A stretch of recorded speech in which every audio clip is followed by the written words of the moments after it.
राउत जी ने कहा कि धारावी का प्रोजेक्ट रद्द कर देंगे। अरे भैया, रद्द करने के सिवा और स्टे देने के सिवा उनको कुछ आता है क्या? 2.5 साल में तो सब मेट्रो को भी स्टे दिया था, कारशेड को भी स्टे दिया था, कोस्टल को भी स्टे दिया था, नागपुर मुंबई समृद्धि को भी स्टे दिया था, जलयुक्त शिवार को भी स्टे दिया था। सभी योजनाओं को स्टे देने का काम महाविकास आघाड़ी सरकार ने किया था, तो उनसे क्या और उम्मीद कर सकते हैं हम?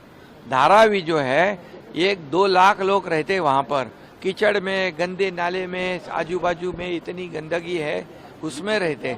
खुद तो बड़े बड़े बंगले में रहते हो और गरीबों को कीचड़ में रखते हो। लेकिन गरीबों ने वहाँ के सोचना चाहिए।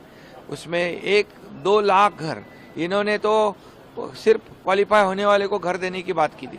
हमारी सरकार ने तो हाउसिंग फॉर ऑल, सभी लोगों को घर देने का ऐलान कर दिया है और वहाँ वैसे निर्णय लिया है। और 1 लाख की एक घर की कीमत कम से कम 1 करोड़ हो गई, तो 2 लाख करोड़ के घर वहाँ बनेंगे। वहाँ पर ये महाविकास आघाड़ी ने जो पहले बिल्डर को छूट दी थी, उसमें हम कैपिंग कर दिया है, टीडीआर में कैपिंग कर दिया है, सबको घर देने की जिम्मेदारी दी हुई है। और इसलिए ये जो पहले तो वही डेवलपर से उनकी जमती थी, अब क्यों नहीं जम रही है? क्या सौदा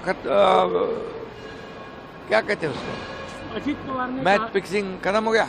अजीत पवार ने कहा कि कटेंगे बटेंगे महाराष्ट्र। अभी मैं एक ही कहता हूँ, ये महाविकास आघाड़ी सरकार जो 2.5 साल का काम उन्होंने जो किया है और हमारा 2-2.25 साल का काम महायुति का, इसके अंदर मैं ओपन चैलेंज करता हूँ, बताओ आपने क्या किया है, बताओ आपने कितने काम रोक दिए और हम कहते हैं कितने काम हमने शुरू किए, कितनी कल्याणकारी योजना हमने शुरू की।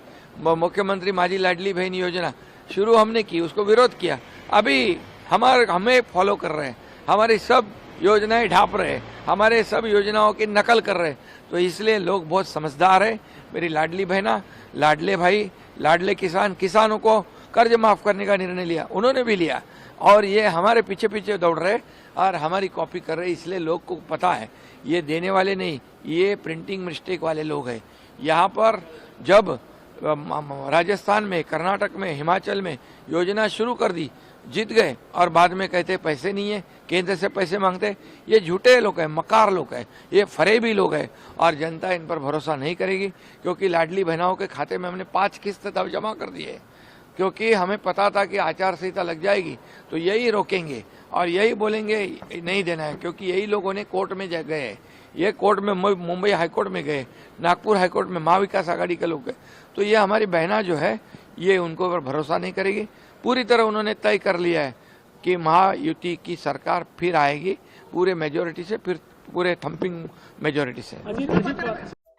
Subscribe to Midday India.